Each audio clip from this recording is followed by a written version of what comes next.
नमस्कार, मैं प्रोफेसर गोविंद पांडे। आज आप लोगों के सामने सिनेमा की भाषा और किस तरह से सिनेमा का उद्भव हुआ विश्व में, भारत में, उसके बारे में बातें करने के लिए आया हूं। जैसा कि हम सब लोग जानते हैं, सिनेमा चलती फिरती तस्वीरों के बारे में बात करती है। सिनेमा आपको एक ऐसी दुनिया में लेकर चली जाती है जो स्वप्निल दुनिया है। एक ऐसी दुनिया जहां पर हम 3 घंटे ऐसी बातों को देखते हैं, ऐसी बातों को महसूस करते हैं जो हम सामान्य जीवन में जिन बातों को शायद कई बार महसूस नहीं कर पाते। सिनेमा का उद्भव जब हुआ तो उस समय सिनेमा एक माध्यम के रूप में जब अपनी पहचान बना रहा था, उसके पहले कई ऐसे माध्यम थे जिन्होंने अपनी पहचान बनाई हुई थी। सिनेमा क्या था? सिनेमा को अगर हम देखें तो सिनेमा ने अपने पहले के माध्यम थिएटर से मूवमेंट लिया। मूवमेंट वहां से निकालकर जो मिजांशे की बात करते हैं, फ्रेम की बात करते हैं, कॉम्पोजिशन की बात करते हैं, सीन की बात करते हैं, एक्ट की बात करते हैं, वो सिनेमा में थिएटर से आया। इसी तरह से सिनेमा ने फोटोग्राफी से अपना कैमरा ले लिया। लेकिन फोटोग्राफी और सिनेमा के कैमरा में जो अंतर था, फोटोग्राफी एक सिंगल फ्रेम मीडियम था और सिनेमा हमें चलती फिरती तस्वीरों के दुनिया में लेकर आई। तो इस तरह से ये चलती फिरती तस्वीरें कैसे चलती हैं, कैसे हमें ये महसूस होता है कि सिनेमा के पर्दे पर जब 70 mm पर आप तस्वीरों को चलते फिरते देखते हैं तो उनके माया जाल में हम सारे लोग फंस जाते हैं। ये माया जाल की शुरुआत कैसे हुई? वक्त था 1895 का, जिस समय ल्यूमियर ब्रदर्स, जो पहले से फोटोग्राफी के बिजनेस में थे, उन लोगों ने चलती फिरती तस्वीरों को कैद करना शुरू किया। लेकिन सिनेमा की शुरुआत एक्चुअलिटी से हुई थी। ल्यूमियर ब्रदर्स के सिनेमा को या ल्यूमियर ब्रदर्स के रिकॉर्डिंग को हम सिनेमा का नाम नहीं दे सकते। वो जो रिकॉर्डिंग थी, चाहे वो अराइवल ऑफ द ट्रेन हो या फिर डे ऑफ फैक्ट्री वर्कर हो या फिर इसी तरह के कुछ सीन या शॉट्स वो रिकॉर्ड करके लोगों को दिखाते थे। 1895 में जब पहली बार उन्होंने सिनेमा का प्रोजेक्शन किया, वो एक ऐसा दिन था और आज का दिन है कि सिनेमा ने अपना माया जाल सब तरफ फैला लिया। अभी भी याद है वो समय जब पहली बार दर्शकों ने लार्जर देन लाइफ इमेज को देखा। सिनेमा में जब ल्यूमियर ब्रदर्स ने ट्रेन को अपनी तरफ आते हुए रिकॉर्ड किया, उस समय जो दर्शक पहली पंक्ति पर बैठे हुए थे वो चिल्लाकर भागने लगे। उन्हें लगा कि कहीं ये ट्रेन उनको कुचलती हुई निकल न जाए। ये था सिनेमा का प्रभाव जो शुरुआत हुआ 1895 में और विश्व में सिनेमा आया। लेकिन सिनेमा और सिनेमा की भाषा इतना आसान नहीं था। उस समय सिनेमा की कोई भाषा नहीं थी। सिनेमा सिर्फ एक्चुअलिटी का पोर्ट्रेयल था, जिसे हम कहते हैं कि जो हमारे इर्द गिर्द घटनाएं हो रही हैं उसको हम रिकॉर्ड करके और प्रोजेक्ट करते थे, जिससे चलती फिरती तस्वीरें दिखाई देती थी। तो सिनेमा में कथानक कहां से आया, भाषा कहां से आई, नैरेटिव कहां से आया, आख्यान संरचना का जो रूप आज हम सिनेमा का देखते हैं वो सिनेमा में कहां से आया? इसकी कहानी भी एक बड़ी दिलचस्प कहानी है जिसके बारे में हम लोगों को बात करना चाहिए। लेकिन उससे पहले हम ये जानते हैं कि ये चलती फिरती तस्वीरों का जो माया जाल है जिसे हम सिनेमा में देखते हैं वो कैसे आया? इसके पीछे कहीं ना कहीं विज्ञान है। वो विज्ञान जो सिनेमा को हम लोगों के एकदम करीब रियल वर्ल्ड रिफ्लेक्शन को दिखाता है। वो विज्ञान है हमारी आंखों का। हमारी आंखों में कुछ फ्रैक्शन ऑफ सेकेंड के लिए हमारी आंखों में रह जाता है। ईश्वर ने जो हमें आंखें दी हैं उसमें इमेज फ्रैक्शन ऑफ सेकेंड के लिए रह जाता है और अगर हम उस फ्रैक्शन ऑफ सेकेंड को इस्तेमाल करके लगातार एक चरणबद्ध तरीके से फ्रेम्स को चलाते रहें तो हमें मूवमेंट का आभास होता है। इसे साइंस की दुनिया में परसिस्टेंस ऑफ विजन के नाम से जानते हैं।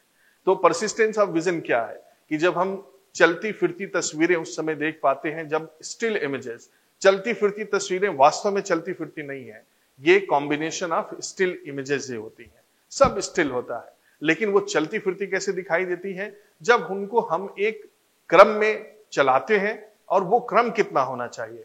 हमें 1/12 सेकेंड, मतलब सेकेंड के 12वां भाग की बात करें, अगर हम 12 फ्रेम पर सेकेंड किसी भी स्टिल इमेज को लगातार प्रोजेक्ट करें तो मूवमेंट दिखाई देगा। शुरुआती दौर में सिनेमा का मूवमेंट इसी तरह से था। 12 फ्रेम, 14 फ्रेम, 16 फ्रेम था।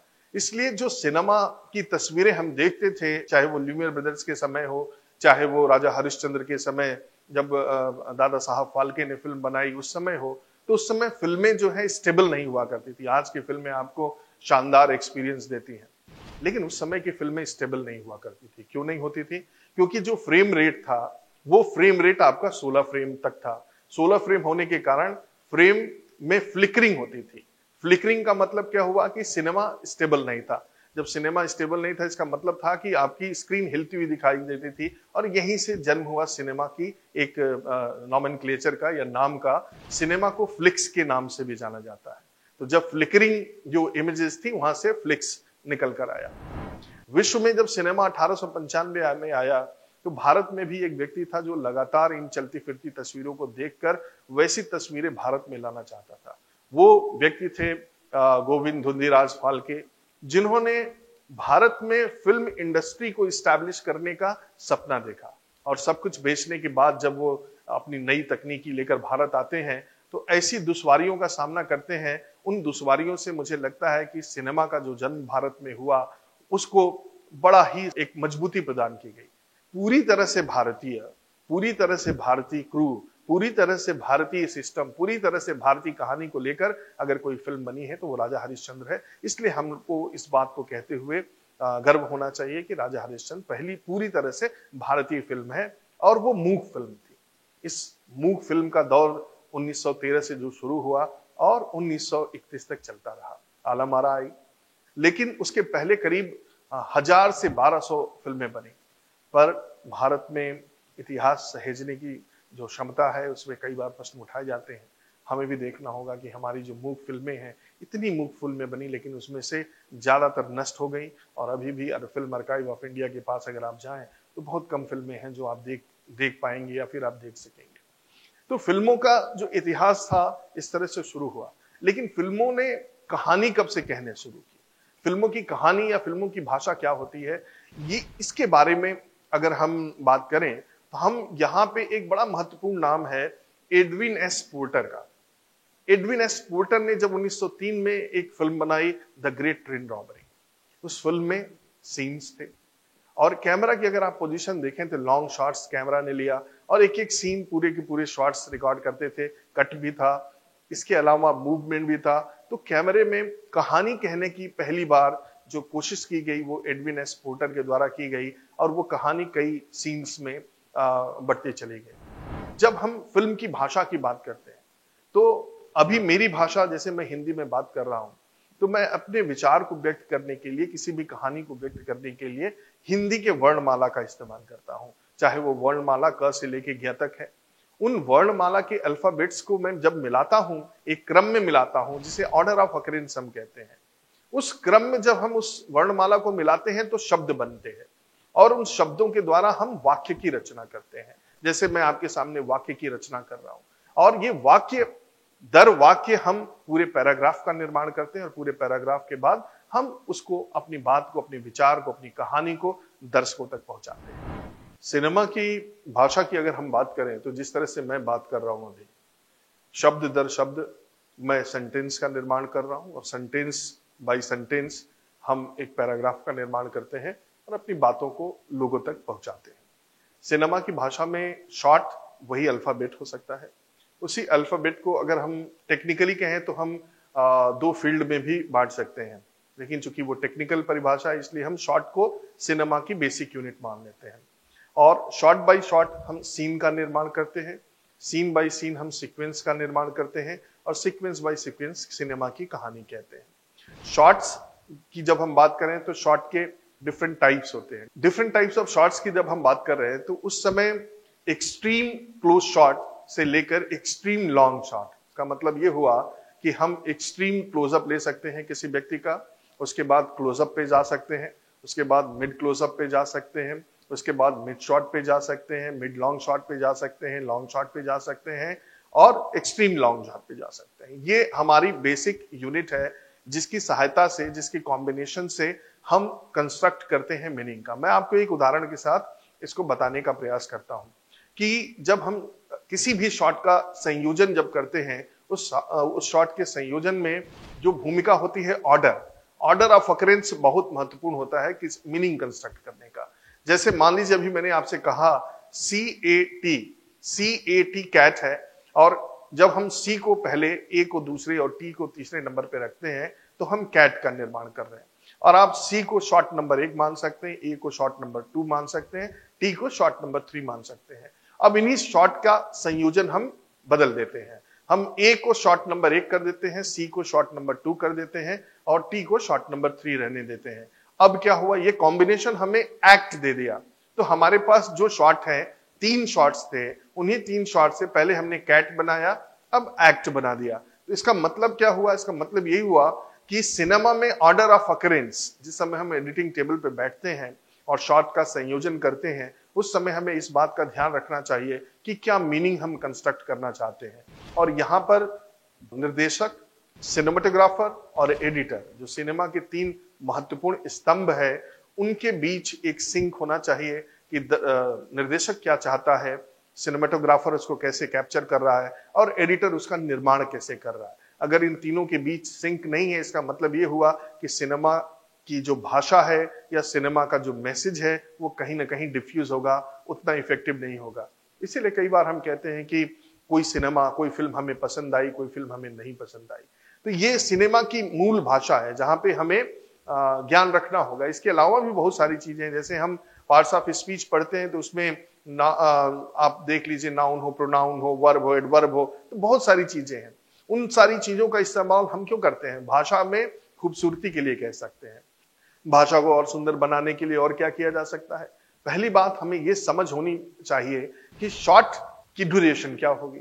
अगर हम शॉर्ट की ड्यूरेशन की बात करें तो पहला प्रश्न जो हमारे सामने आना चाहिए कि किसी भी शॉर्ट की ड्यूरेशन कैसे निर्धारित होती है। एक फिल्म मेकर के सामने ये बड़ा प्रश्न होता है। कई बार हम देखते हैं सिनेमा में, हम देख रहे हैं कि एक शॉट 2 सेकंड के लिए आया, एक शॉट 4 सेकंड के लिए आया, कोई 10 सेकंड के लिए आ रहा है, कोई 1 मिनट का शॉट है, कोई 10 मिनट का शॉट है।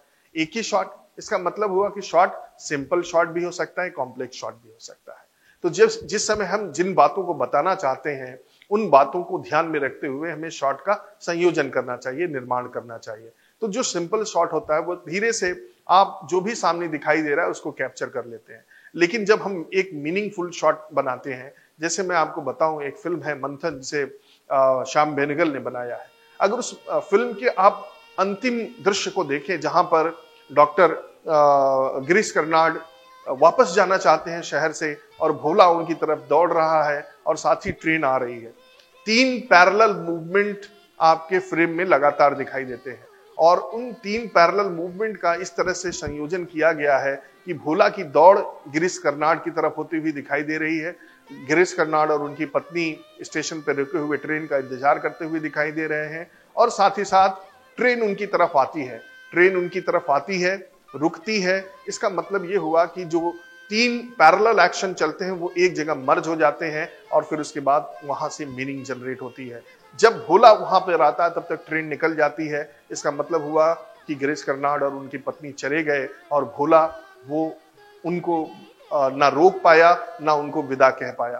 तो यही बातें हैं। अगर हम भोला को पहले ले आते, ट्रेन जाने से पहले अगर भोला आ जाता तो गिरीश कर्नाड से उसकी मुलाकात हो जाती। तो ये जो शॉट का संयोजन है, शॉट में आप क्या करना चाहते हैं? आप भोला को गिरीश कर्नाड से मिलाना चाहते हैं या उनसे बिछड़ना चाहते हैं या फिर उनके मिलन को नहीं होने देना चाहते हैं? ये सारा निश्चय निर्देशक करता है और कहानी कहती है। और उस कहानी को जब हम सिनेमा की भाषा में व्यक्त करना चाहते हैं तो एडिटिंग टेबल पर लाकर हम उसी तरह से दृश्य को, शॉट को शॉट बाय शॉट संयोजित करते हैं, जिससे हमें ये पता चलता है कि हमें क्या कहना है, मीनिंग कैसे कंस्ट्रक्ट करनी है। तो सिनेमा की मीनिंग इस प्रकार से कंस्ट्रक्ट हो जाती है। अब दूसरी बात जो हमारे सामने आता है, कई बार हम कॉम्प्लेक्स शॉट देखते हैं। अब सिनेमा में सिंपल शॉट होता है, कॉम्प्लेक्स शॉट होता है। कॉम्प्लेक्स शॉट क्या है? जैसे एक शॉट के भीतर हम कई सारे मूवमेंट देख लेते हैं। कई बार हम उन मूवमेंट को दर्शक के रूप में समझ नहीं पाते, कई बार हम उस मूवमेंट को रिकॉग्नाइज कर लेते हैं। जैसे किसी भी शॉट में अगर आप देखें तो जो कैमरा होता है वो कैमरा डिस्टेंट ऑब्जर्वर के रूप में होता है, लेकिन कैमरा अगर स्टेशनरी कैमरा पोजीशन हो सकती है, मूविंग कैमरा पोजीशन हो सकती है। जब कैमरा की पोजीशन स्टेशनरी है तो हम कैमरा को टिल्ट अप कर सकते हैं, टिल्ट डाउन कर सकते हैं, पैन राइट कर सकते हैं, पैन लेफ्ट कर सकते हैं, जूम इन कर सकते हैं, जूम आउट कर सकते हैं। इतनी सारी चीजें हम स्टेशनरी कैमरा मूवमेंट के द्वारा कर सकते हैं। लेकिन अगर हम वही कैमरा को उसके बेस के साथ आगे करें तो हम ट्रैक इन कर सकते हैं, ट्रैक लेफ्ट कर सकते हैं, ट्रैक राइट कर सकते हैं।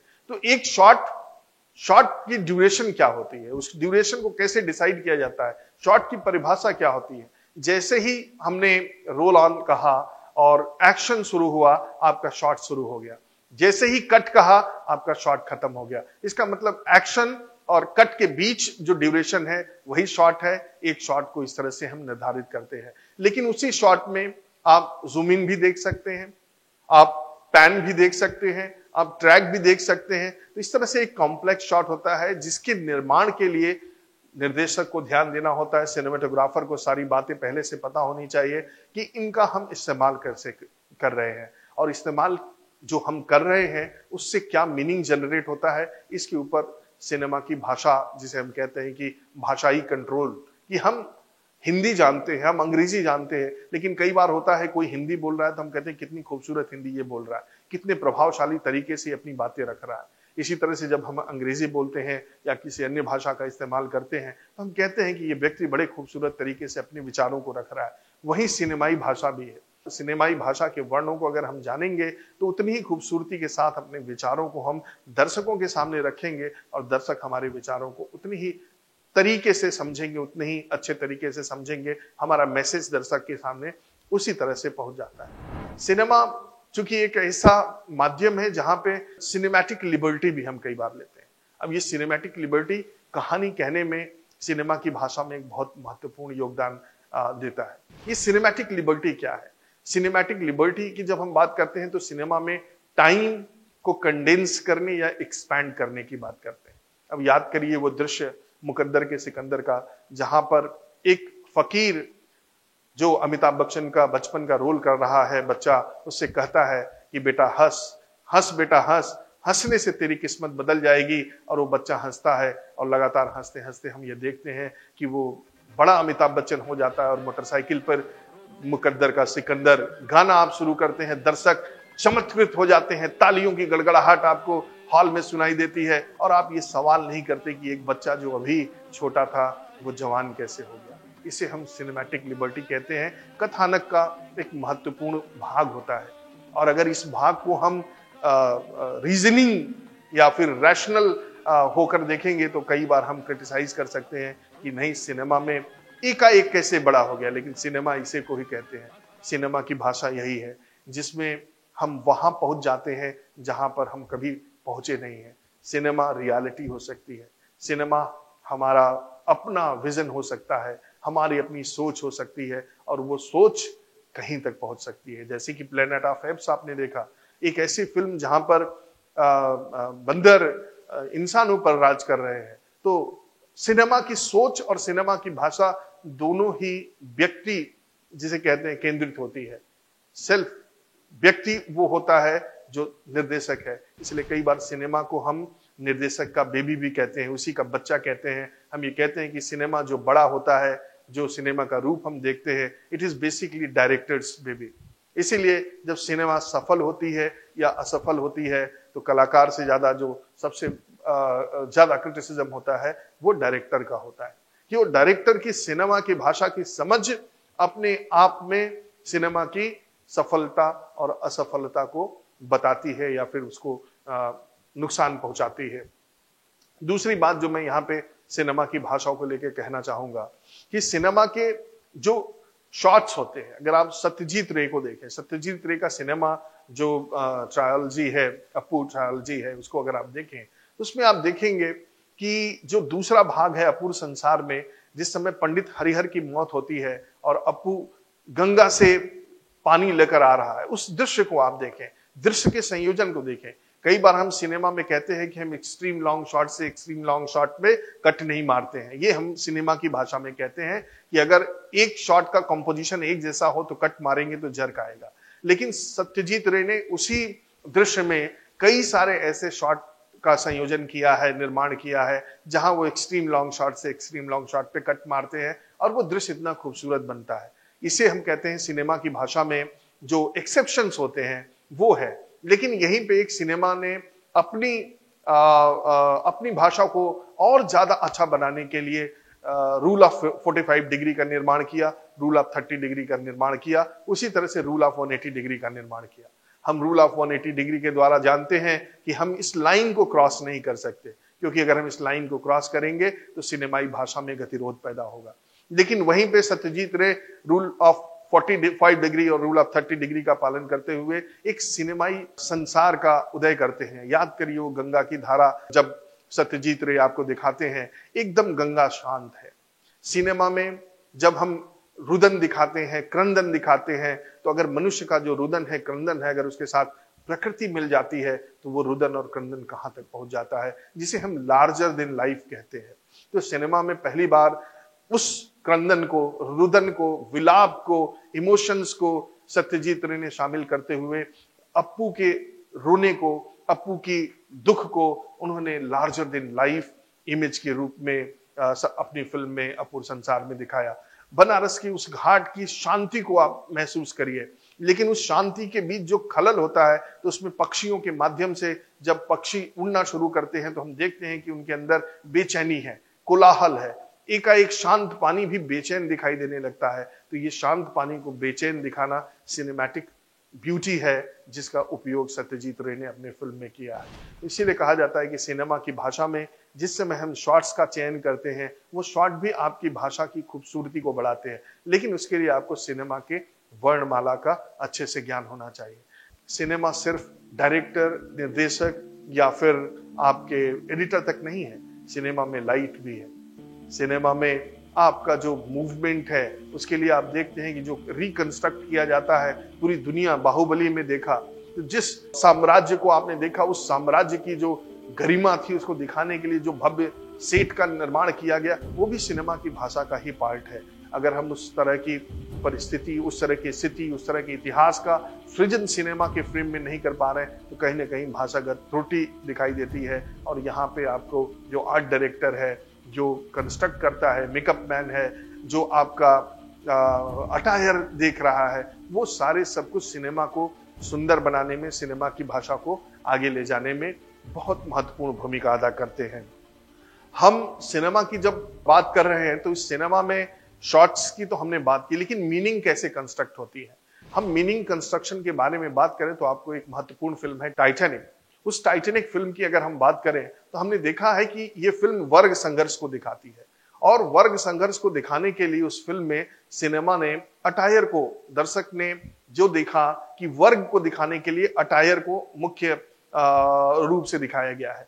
जब केट विंसलेट की एंट्री होती है तो आपने देखा कि एक बर्ड्स आई व्यू आता है, बड़ा सा शॉट आपको दिखाई दे रहा है, उनके खूबसूरत कपड़ों पर निगाह आपकी जाती है, उनके ग्लव्स पे जाती है, उनके हैट पे जाती है, और इससे उनके हैसियत का पता चलता है कि वो एक बड़े क्लास से बिलोंग करती है। वहीं दूसरी तरफ जब हीरो को देखते हैं, उसके कपड़ों को देखते हैं, तो हमें ये पता चलता है कि नहीं, ये किसी और क्लास से बिलोंग करता है। उसी शिप में आप देखते हैं कि जो क्लास है, उस क्लास को भी वहां के बर्तन से, वहां के ड्रेस से, वहां के सेटिंग से क्लास का निर्माण किया गया है। लेकिन एक दृश्य इसमें और भी महत्वपूर्ण है, जहां पे हम केट विंसलेट को न्यूड देखते हैं और देखते हैं कि उनके प्रेमी उनकी पेंटिंग बना रहे हैं। आम दर्शकों के लिए एक ऐसा दृश्य है जिसमें वो न्यूड है, लेकिन अगर हम सिनेमा की भाषा की बात करें तो ये सफोकेशन था।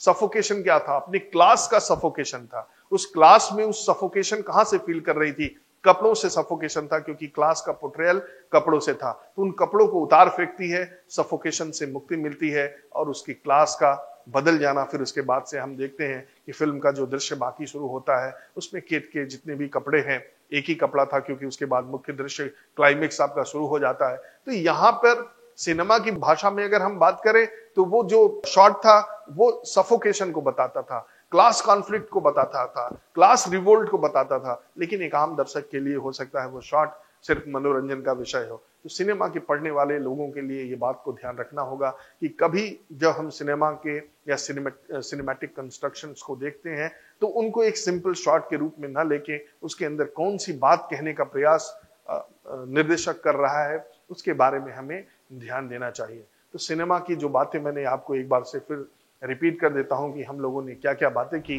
हमने सिनेमा के बारे में बात शुरू की, सिनेमा के इतिहास की बात की, विश्व में कैसे सिनेमा आया, भारत में सिनेमा कैसे आया, भारत में सिनेमा का उद्भव कैसे हुआ, किस तरह से हम मूक फिल्मों से टॉकी फिल्मों की तरफ चले गए, और फिर टॉकी के बाद आलम आरा जब आता है 1931 में, उसके बाद से एक ऐसा दौर चलता है जहां कहानियां कहने लगते हैं, और इन कहानियों को कहने के लिए हमें सिनेमाई भाषा का धीरे धीरे इस्तेमाल करना आ जाता है। हम चाहे वो 2 बीघा जमीन हो, मदर इंडिया हो, राज कपूर की श्री 420 हो, आवारा हो, जागते रहो हो, हर में हमने देखा कहीं ना कहीं सिनेमा का विकास हो रहा है। और भारत में सिनेमा ने अपनी एक पैठ बना रखी है, और उस पैठ के कारण भारत का जो वर्ग है वो हम सिनेमा को एक ऐसी दृष्टि से देखता है जहां पे सिर्फ सिनेमा मनोरंजन का एक बहुत बड़ा माध्यम है। लेकिन सिनेमा सिर्फ मनोरंजन नहीं है, सिनेमा की बातों को हमें गंभीरता से लेना चाहिए। याद करिए 2 बीघा जमीन का शंभू महतो। शंभू महतो आपको किस बात की याद दिलाता है?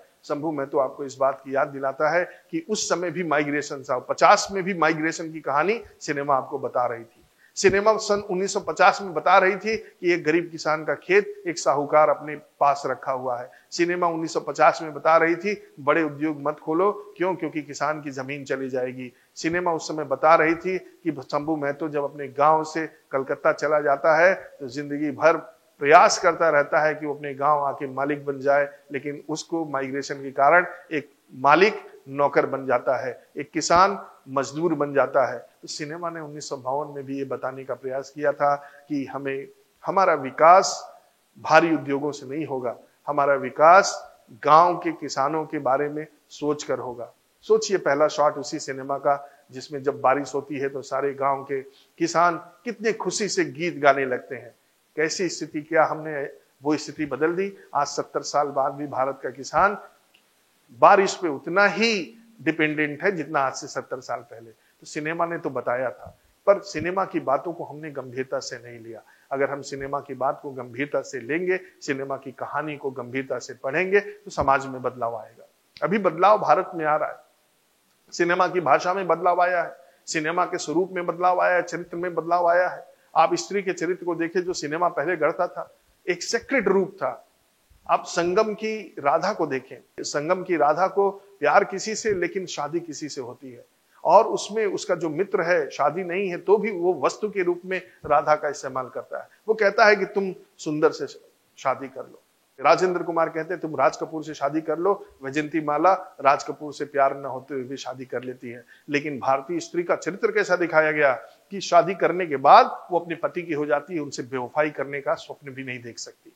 ये हमें किसने पढ़ाया? सिनेमा ने पढ़ाया, सिनेमा की भाषा ने पढ़ाया। लेकिन जब सिनेमा 21वीं सदी में आता है तो पिंक जैसी फिल्में आती हैं जहां पे वो लड़की बताती है, उस लड़की को बार बार वो युवक जिसने उसको नोचा खसोटा, वो बार बार ये बताने का प्रयास करता है कि ये लड़की बुरी है क्योंकि ये पैसे के कारण किसी के साथ भी चली जाती है।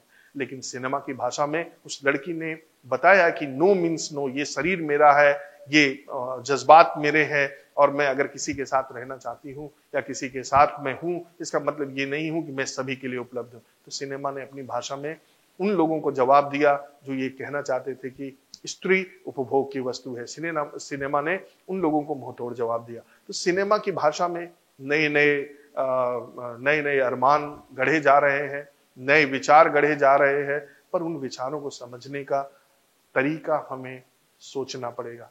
सिनेमा सिर्फ मनोरंजन नहीं है, सिनेमा सिर्फ और सिर्फ एक वर्ग के लिए नहीं है, सिनेमा सभी वर्गों के लिए है, सिनेमा की बातें सभी के लिए है। लेकिन सिनेमा की बातों को समझने का अगर हम प्रयास नहीं करेंगे तो सिनेमा अपनी बातें कहता रहेगा, हम उसे भूलते रहेंगे, और सिनेमा और समाज जो दोनों जुड़े हुए हैं उनके बीच एक सामंजस्य कहीं ना कहीं नहीं बैठ पाएगा। और इस सामंजस्य को बैठाने का काम एकेडमिशियंस का है, सिनेमा के विद्यार्थियों का है, और जो सिनेमा के निर्माण के क्षेत्र में लगे हुए हैं उन लोगों का है। आशा करता हूं कि आप लोगों को सिनेमा की भाषा, सिनेमा की वर्णमाला, सिनेमा के शॉर्ट्स और सिनेमा के बारे में पूरी जानकारी मिली।